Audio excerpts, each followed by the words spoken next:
Okay, hello. Firstly, let me say thank you to Stefan and to the Startit community here for hosting us.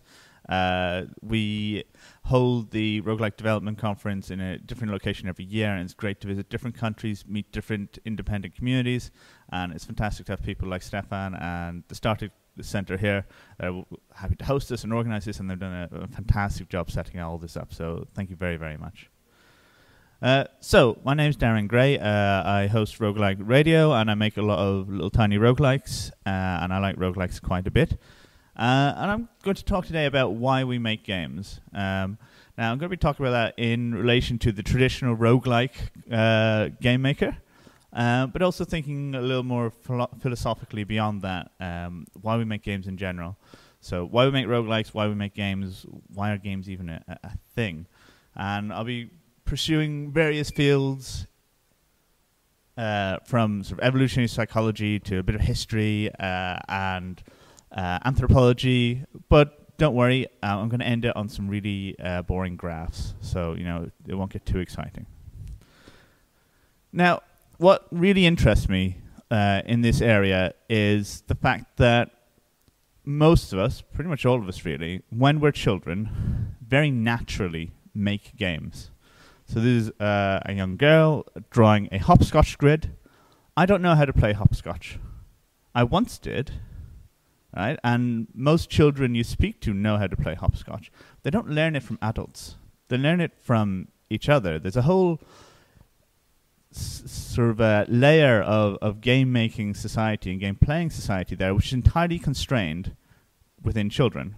They know the rules, the adults don't, and it stays within children. As they grow older, they forget the rules, but they pass it on to younger children, and that remains around. Now, I distinctly remember when I was a child, we would play various different games on the streets and in different areas, and most of the time, we would just make up the rules. We would maybe have an existing framework within. One of the popular games was called Kirby's, where you would throw a ball at the side of the road on the opposite side and try to get the ball to bounce back. And we would invent point systems, and we would invent all sorts of trick shots and different things that you could do. Every child does this. When a child says, shall we play a game, often that will mean let's make up a game. When an adult says, shall we play a game, the usual response is, okay, which game? Which predefined game, but with predefined rules? So there's a very different attitude to how we play games when we're children compared to when we're adults. Now, many of us here now do make games, are involved in game creation, inventing new rules, new ideas. But most of us will have gone through a period in our lives where that was not the case. So we go through a period when we're younger, where we're very highly creative in the game space. Then as we get older, that disappears, and then some of us get interested in that again and start experimenting again. So there's a sort of valley of death for game creation during our lifespans there. So I'm really interested in the idea of, why is it we make games as children and we don't as adults? And what would happen if, we encourage people from a young age to retain those game-making approaches? If you compare it to other industries like generating music or art or things like that, lots of us did finger painting at school. Those that were good at it were encouraged to keep it up. We don't get the same in the game-making area. So for those of you who have kids and have them interested in making games, see what happens if you can develop a virtuoso in game development. So why do we make games? There's a lot of history behind making games, and this was the first digital game that was ever made. It was called Tennis for Two. It was made on an oscilloscope. And it was made by a physicist who was trying to get people interested in science and found that most of his displays were far too boring. So he thought he'd make something interactive. So he made a game that's essentially Pong. It was made in 1957, I think, or thereabouts. And this was the first digital game. Going back in the field of digital instruments, as soon as we had these digital instruments, pretty soon someone made a game with them. Now, this game didn't really go anywhere. It's just a sort of footnote in history. Later on, other people would develop new games, and it was actually several decades beyond this before we would get more broadly spread game making, and game making seen as something to be done for other people and a kind of something you could sell and commercialize and so on. But game making goes back far, far beyond this. This is Senet and the Royal Game of Ur.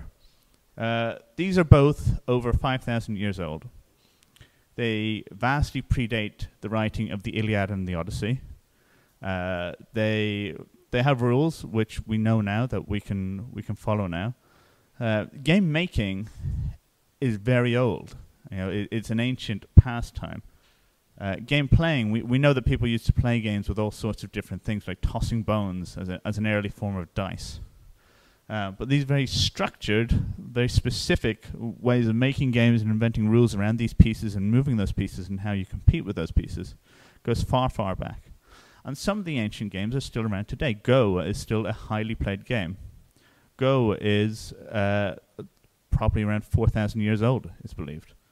And it's still very active today. Chess is an ancient game that's still around. Poker is about 500 or 600 years old. And it's seen as a cool and edgy game that you can play these days. So these games don't lose their appeal over time. And it's very interesting to think that the act of game making goes back about as far as literature, philosophy, and other forms of art and creativity in our society. And yet they're not as established as things to do as a career path. Is more seen as game making is mostly centered these days around making cheap mobile games and things like that. It's not considered in the same way as music creation in other areas. But it does go very far back. So I think it's important to think that culturally, the way we as society are set up and the way we as humans act and behave, making games and playing games is ancient for us as a society. In fact, it's more ancient than that. So there's some cave paintings. Now, you can't really make this out very well, but some people have studied these cave paintings and determined that that this is a figure of a crowd watching people compete in a swimming competition, so a race. And there's similar cave paintings like this which seem to show wrestling matches. So the idea of sports and making a game out of sporting activities goes back much, much further. These cave paintings are 17,000 years old. So this prehistory, we have the making of games through just our normal physical activities. So how can we go a bit further back and try and understand a bit more deeply what is it in our brains that makes us play games and invent games out of our normal activities? Well, we can't go further back than this historical record, but we can look at some other creatures in the animal kingdom. Oh, sorry, no. Point before that is, so that's going back in history. And these days, most people do play games of some sort. But on top of that, we have this idea of gamification, of layering points systems and other incentive systems through some sort of gamification methods through normal aspects of society. This is used on a psychological side to help nudge us towards different types of behavior, but also used as a manipulation tool, also used as an addiction tool. People make money out of this, serious money. So it's very core in how our brains are set up to react to games. And then, the manipulation of that is a big thing in our society. Now, but what's actually going on in our head is not so easy. We can't just reach in and look at. Now, we have done experiments looking at things like dopamine responses and so on. But a lot of those are very hard to interpret in terms of the actual why. We can look at sort of chemical signals and see, okay, we do this because it gives us these chemical signals. But it doesn't explain the more philosophical why around why we actually make these games and what drives us to create these different game systems. This is a crow who is doing some snowboarding. This is something crows do. Okay, there's not much video evidence of it, but there's a lot of written reports about this, of academics studying crows, and they will find an object that they can go on, and then find a slope and do some snowboarding. And this is pretty amazing. So yeah, snowboarding crows is a thing. This is a form of play initiated in the animal kingdom. And we don't really know why they do this. In fact, we have no idea whatsoever why they do this. Now, we know that animals like to play. You know, we interact with different species in this way. We throw sticks at dogs. And you know, it's very interesting that we've got interspecies play there, interspecies game creation. However, we do have to be careful that this is domesticated animals, and the way that they behave can often more depend upon us than upon their natural behavior. You know, it can be based on different incentive systems that we provide them, or believing that they will get food out of it, and things like that. So we have to be very careful. Things like where you see elephants performing shows, and it seems like they're playing, but sometimes actually it's because of the human incentives that they are playing. So it's very important that we look at animals in the wild and see how they behave to get an understanding about play in the animal kingdom and game making in the animal kingdom. And there's a huge variety of this. In fact, lots and lots of animals play games. We have a lot of things like kangaroos as a traditional thing. They do a lot of play boxing. And it's thought that maybe this helps prepare them for when they're older and they actually have to get into fights. They fight over mates. So young kangaroos will fight with each other and fight with adults. And the adults will play back with them. Herring gulls, they will sometimes grab a clam, fly up, and they'll drop the clam, let it smash on some rocks and get some food. Okay, this is a sort of behavior seen in lots of birds as a way of getting food. It's very clever of them. But sometimes they don't do that. Sometimes they fly up, the clam in their mouth, let it go, swoop back down and catch it before it hits the ground, then fly back up and do it again. And no one knows why they do this. Is this them playing? Are they doing this for pleasure? We don't really know. One of the problems with any sort of observation here is kind of a natural tendency to see human features in what these animals do. We kind of assume that they're playing, that snowboarding raven is doing it for fun, because, boy, it looks fun.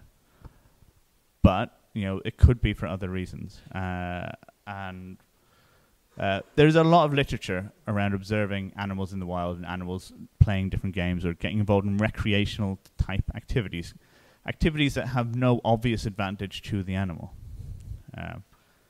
Now, there's a lot of theories around about why this is.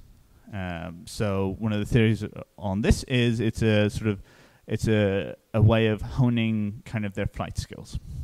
Okay, it's a theory. We have zero way of actually evaluating that. You know, one of the theories with the kangaroos is that it's about developing their skills ahead of mating contests when they're older. But we have no way of testing that appropriately. So we're kind of making up reasons.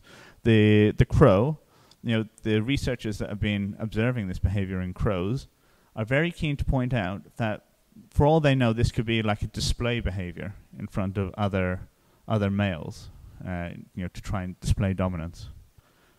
We do see lots of weird display behaviors like that throughout the animal kingdom. Now, there have been some experiments that try to go beyond just observations. So there's been experiments with rats here. Now, rats are very playful creatures. They play a lot.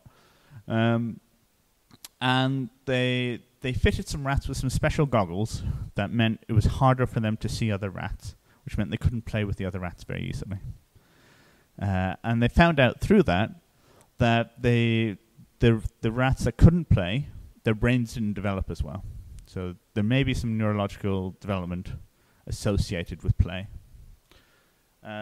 However, some similar experiments were done with meerkats, and experiments with meerkats. Meerkats play a lot, and they live in giant colonies. So there was a lot of theory that meerkats were playing with each other to help form social bonds. Now, there's some experiments done where they marked the meerkats and they observed them and they saw who they played with, and they watched as they progressed older what sort of social bonds were found. And there was found no relation between the social bonds formed through play and what actually they retained later in life. So it's not so clear if play even means anything for them. There's lots of other theories. There's things around, they're putting themselves in different theoretical scenarios and helps them develop their confidence in these different scenarios. It helps them take risks in a controlled setting, and therefore, get better practice and get better abilities in different situations. There's lots of stuff around social cohesion. We see a lot of playful behavior in very social-oriented animals. Okay, animals that live alone a lot don't exhibit this behavior as much. And the other big observation is that it tends to happen when they're young. Okay, so we don't see a lot of animals that continue to play when they're older. And one of the things with dogs, we see dogs like to play a lot, but actually dogs are specifically bred to be juvenile. They're like juvenile wolves, so they're even as adults, they've still got quite a juvenile mental state. So it's hard to draw conclusions from this about why the animals. There's a lot of interesting observations. There's lots of interesting stuff to think over. But trying to get some idea of why animals make games to inform why we make games is tricky. But it is incredibly widespread. Now, if we look at another animal that is very intelligent and very playful even into adult life, dolphins invent all sorts of different games, and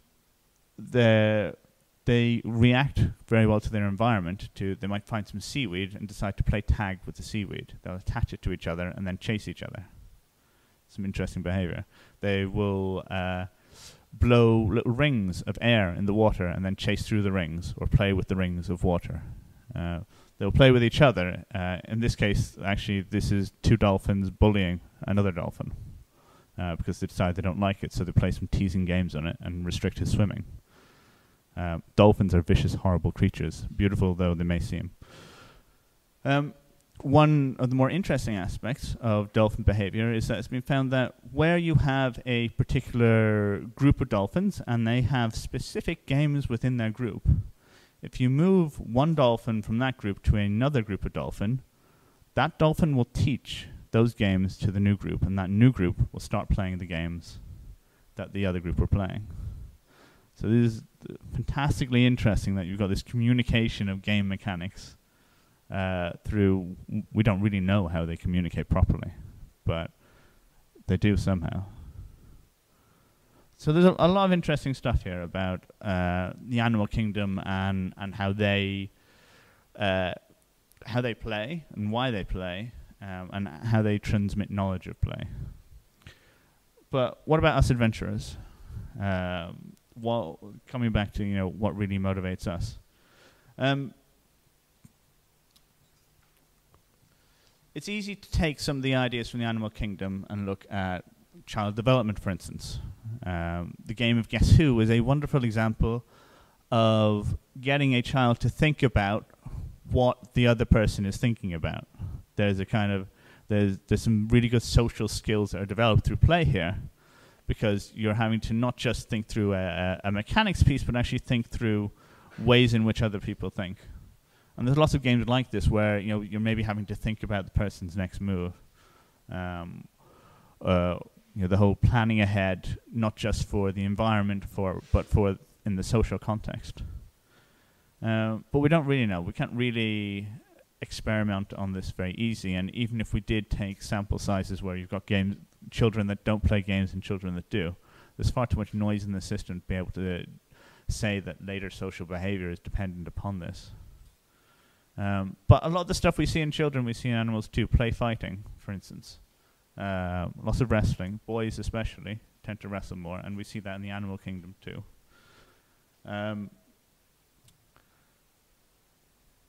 But we don't have some clear answers. And then when it comes to actually why we make games, why we sit down and design these things, what do we get out of that?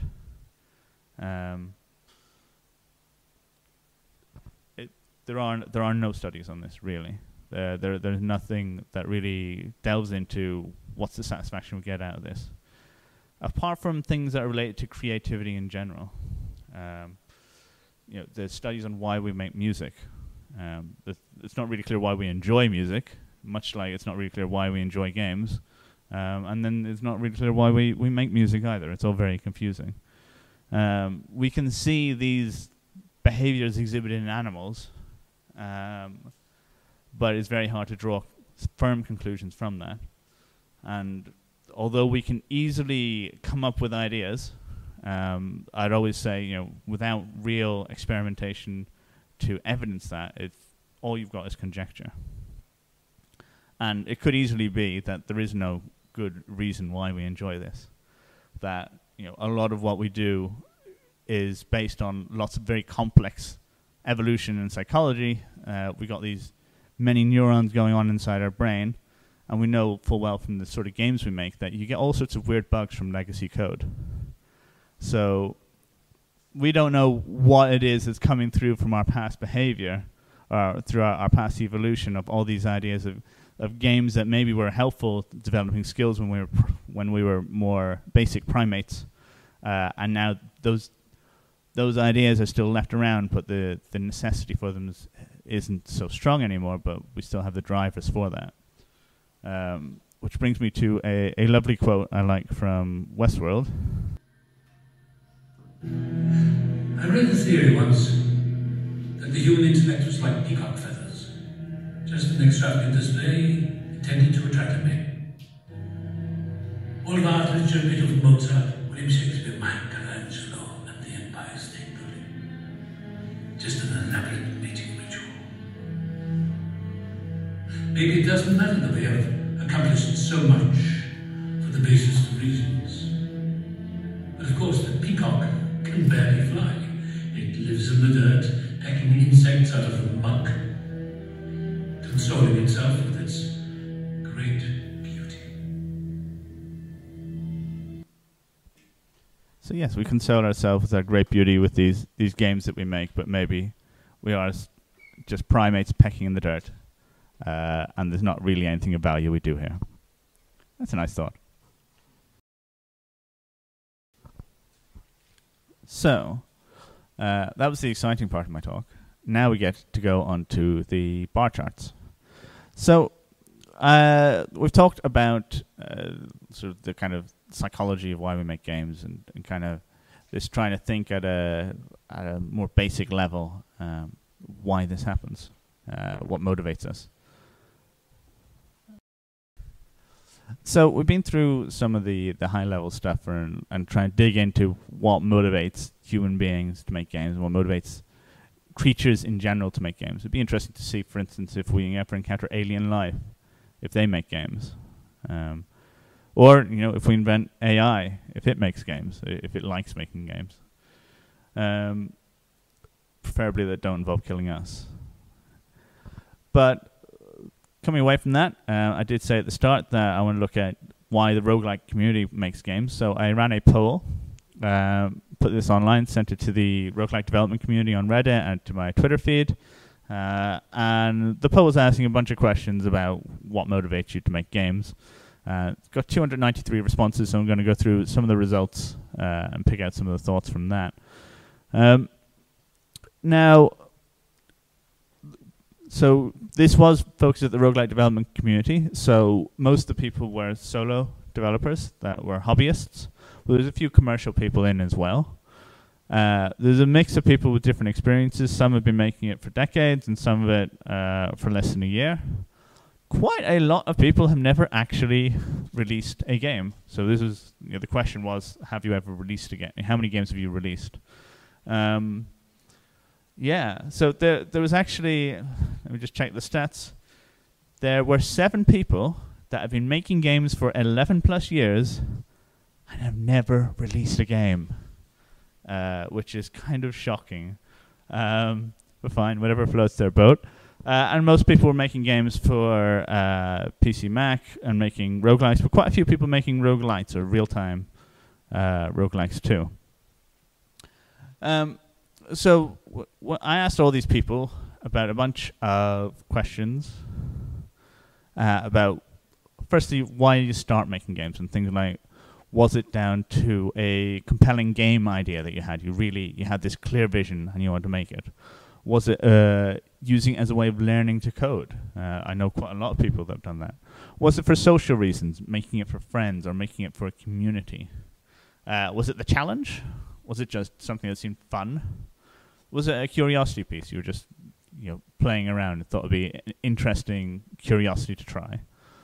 Artistic expression, was it kind of a creativity-driven thing? Or was it with money career, and the question was specific money/career brackets, real or imagined? Because a lot of the money in this is very much imaginary. And you can see it as heavy leaning towards the fun side. But quite a lot of people on the learning to code or some sort of curiosity or artistic expression, which is very interesting. Just for the results I've displayed here, actually, I've cut out all the people who have never released a game, because I'm not 100% convinced that they're relevant. It might be nice to say you're a game developer, but if you don't actually make a game, I'm not sure you count. So this is why people started. I asked the same question again, why do you keep doing it? And there's a little bit of a change here, which I find interesting. So kind of as expected, so we've got here, this is the raw results, but then this is the swing, positive and negative, what has changed since they started their game development hobby or career, and what is their position now.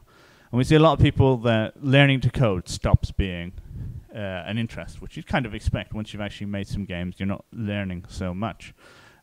Curiosity went down, so people aren't making it for that kind of vague curiosity reason. They've moved on to very specific motivations.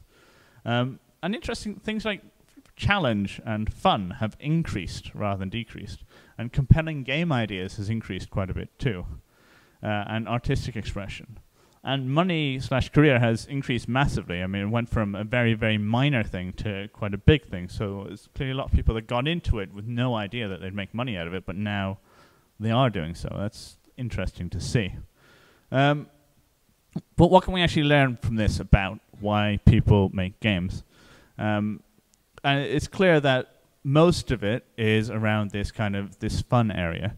The fun, challenge, artistic expression, compelling game idea.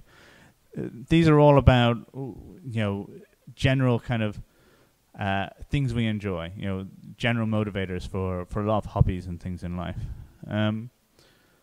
So does that mean I game, therefore I am? Is this is it down to almost having it's part of your identity, part of what motivates you in general is to make games? I'm not convinced. That does seem to be the conclusion. But again, in any scientific experiment, you've got to be careful about how you actually achieve your results. And this is based on self-reporting. And self-reporting is very easy to say you do something for fun, but fun is a very ill-defined thing. What surprised me a little bit, but maybe it shouldn't surprise me too much, is that there was very little in the way of people saying that they're motivated for social reasons. It's my personal belief that, based on what I've seen, people make games much more when they have an audience, when they have encouragement from people. There's often people that try making a game and they don't get very far, but then they release something, some people respond, and suddenly they pick up a lot because of the feedback from community members.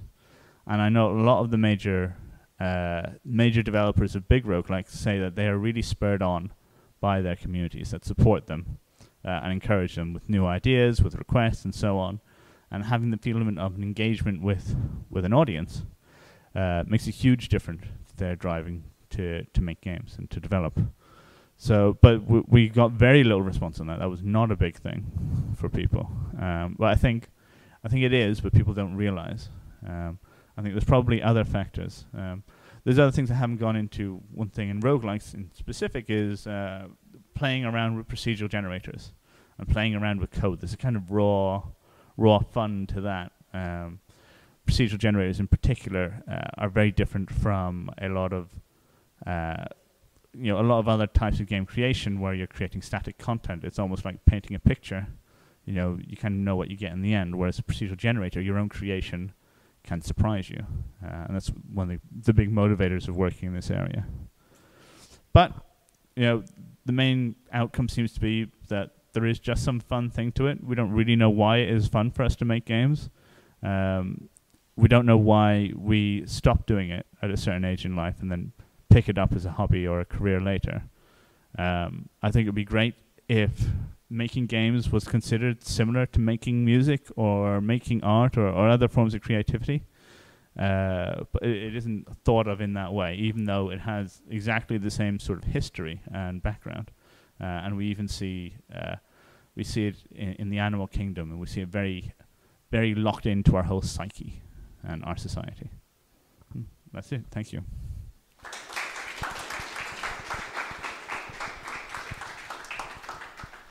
Any questions? Tom. I guess more a comment than a question, but I guess one of the appeals of playing games, one of the appeals of making games, is that the world out there is very complicated.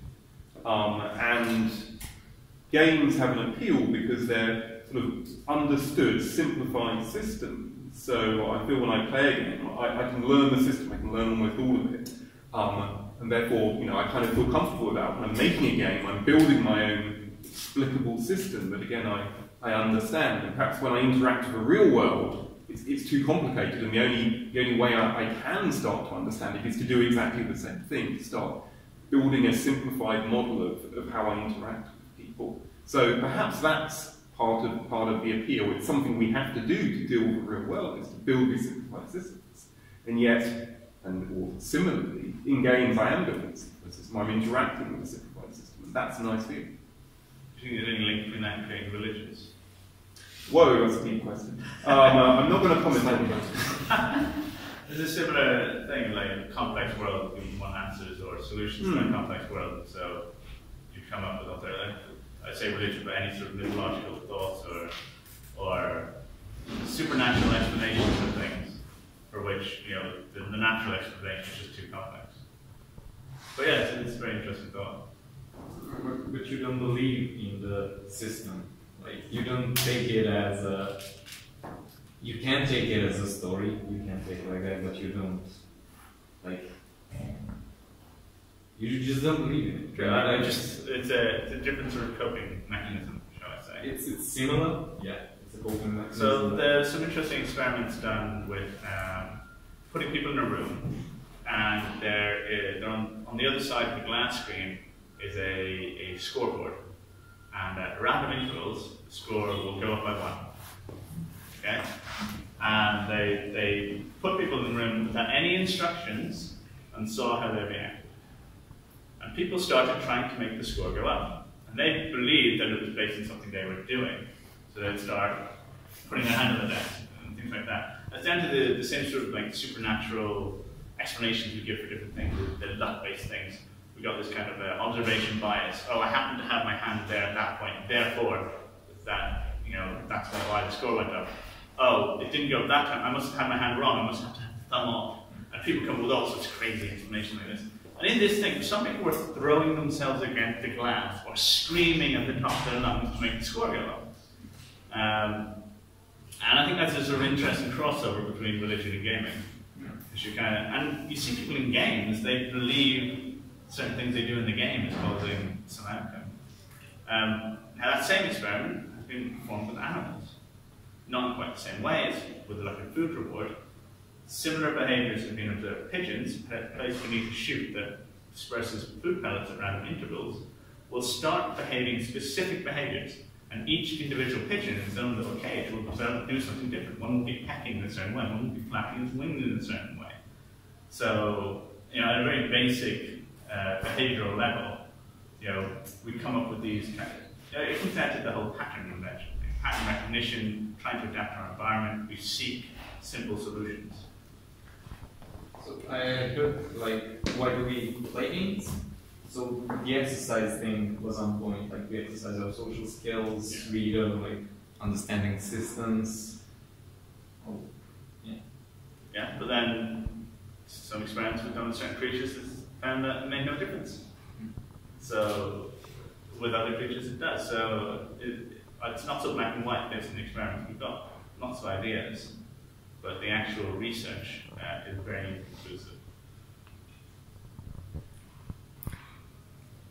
So, going back to the arts and games and how those two are defined. So a lot of new games I see coming up, they don't even have a concept of a winner or loser or a score or anything. Yep. And it seems that people are more likely to accept those as art then. So if we wanted to, which I think that all games are art, so how do we go about convincing people that they are, and what is your comment on that whole thing?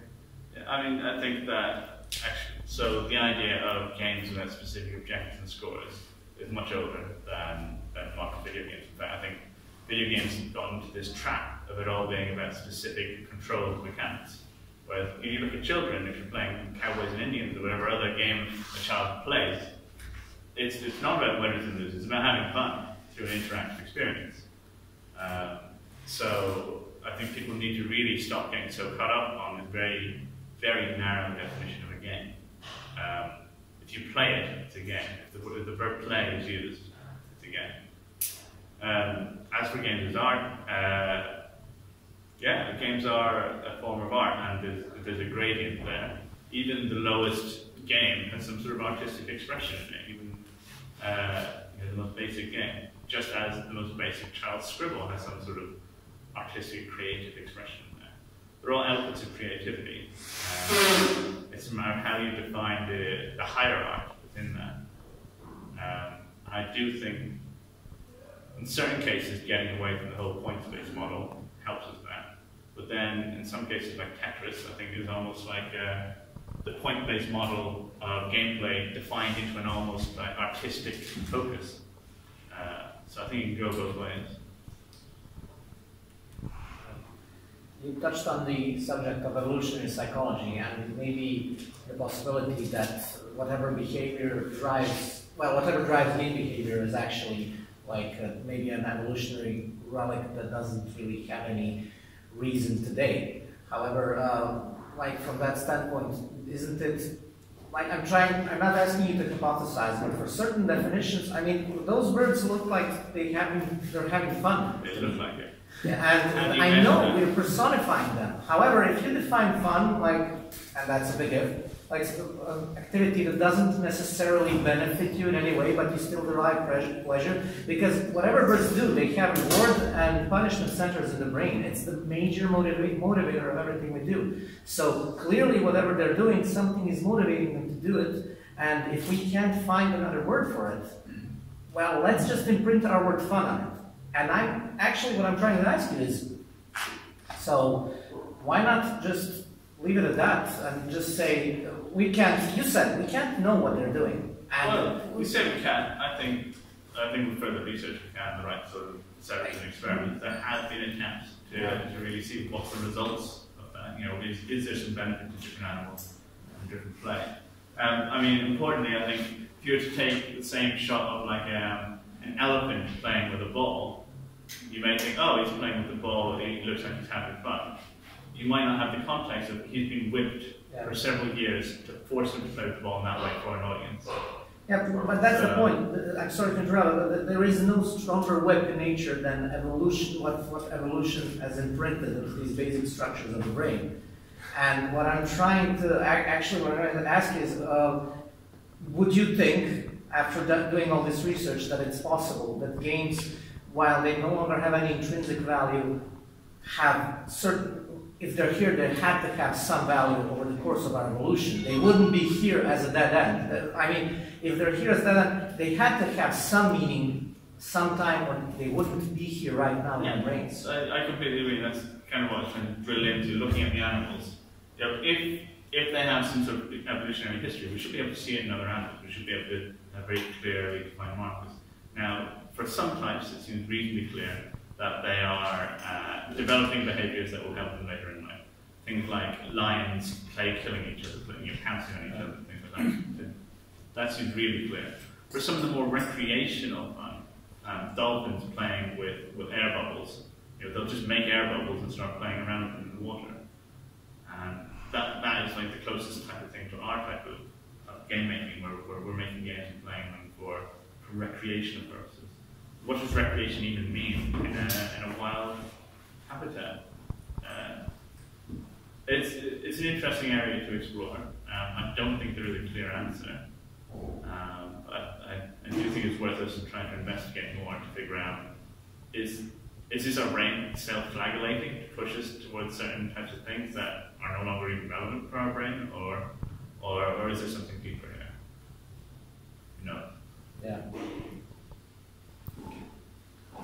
Well, first of all, I think that there are lots of labels we apply to things such as games that are actually the same thing. So, for example, we have games, we have like other interactive media, we have stuff like training, for example, where you go and train, and it's very similar to a game. You do something that has a clear objective. You do it for.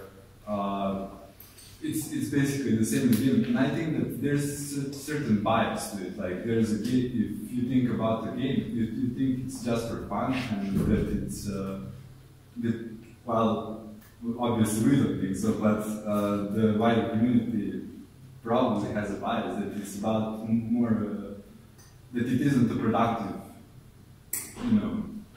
time, and well, I believe that there is something that if we can tap into, like if we can make something that's both fun and it cannot, and something that has also some training value and that has something that you can learn, and I believe that there are things that can elevate gaming as a far more productive medium. That's it. And also, there's an unrelated thing I wanted to ask. So that study you did, that sample you did on the second page with why people started making games. Did I understand correctly? You did that only with people who release games, right? Yeah, I cut out all the people who have never released a game. Yeah, I think it would be very interesting if you compare the sample. Yeah. So I'm going to put all the raw data for that online. Actually, you can see a lot of it online already, but I'll put more of the raw data online so people can delve into it. So it's, 293 people is still a relatively small sample size, about 50-50, those that released the game or not. There's only so many conclusions you can draw from that. I don't know if there'll be that much difference, but yeah, definitely it'll be interesting to see what difference there is. Yeah, I don't think the sample size is that much of an issue. It's more of it's constrained to the subreddit. But I think it would be really interesting to see like what's the difference between people who haven't released the game and that. Another thing with this actually is there are free text fields along with the surveys. People put in extra things, and there's a lot of interesting comments built into their personal stories and things like that. Some people play games because they get depressed otherwise, and maybe go back to what Tom was saying about having control in your life, being able to design a piece of controlled reality, maybe helping that. There's probably a lot of interesting stuff. So your previous thing, I absolutely agree. It's interesting when you see games used within education. Minecraft is being used quite a bit in classrooms to teach people teamwork sort of abilities. They're all working together to achieve a common goal. They have to be able to work together. And a game is a perfect set for that. On training, a lot of research has been done around the idea of gamification, where you have a training scenario and you start awarding points to things. Even if the points have no meaning, people will take the training more seriously. So there's a power to gaming like that, and making use of that and taking that seriously. Yeah, I just wanted to add to that, because when I was, I picked up on your question about why you started making games on Twitter, what was it, a week and a half ago? And I started searching through some of the literature. That literature, the scientific literature, is absolutely dominated by serious games. I was having I didn't really want to investigate serious games because it's pretty obvious why those people are making those games. In many respects, they want a very specific learning outcome from the game. But the point is, that's exploding ridiculously over the past 10 years. So you're going to see a lot more gaming in various forms of education. It's coming a lot more intensive than it used to be. I played games at school for fairly obvious reasons. They had us doing maths games and various brainwashing capitalistic games, so that we could learn how to become good little capitalists. And look at you turned out. And look where it turned out. I worked in a university in the far, far deep east. And I'm like, yeah, beyond the red zone. It's crazy, man. Red curtain, man. But the point is that one of the things I was worried about was I was really wanting to find about the fun.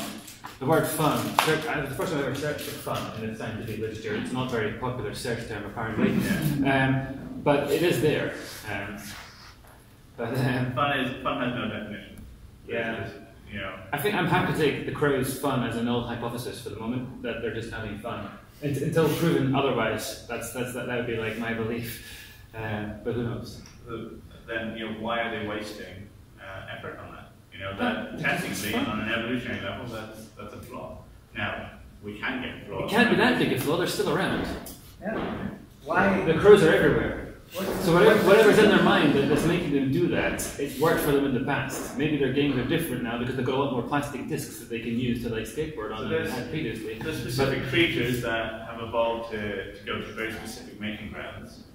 But then climate change happens and those mating grounds are no longer fertile. But they still keep going back. Habits killer. So you can have these very genetic locked-in things. But you know, on your point on games in classrooms, I think we are seeing a lot more games in classrooms. I want to see game making in classrooms. Wow. Where's Horse going? Yeah. Is he up next? No. He's okay. So, yeah, we'll hear more about that later. But you know, the actual idea of game making as a skill and discipline and a form of creativity, would be great to see more of that. And it's easy to do with board games and card games, and just give people Play-Doh and ask them to invent different little rules. It's interesting, people often get into this in adults and they've maybe lost a lot of the ideas of what actually makes games good, and they make these big overall things instead of making childish fun things. Alright, we'll leave it at that. Thank you all for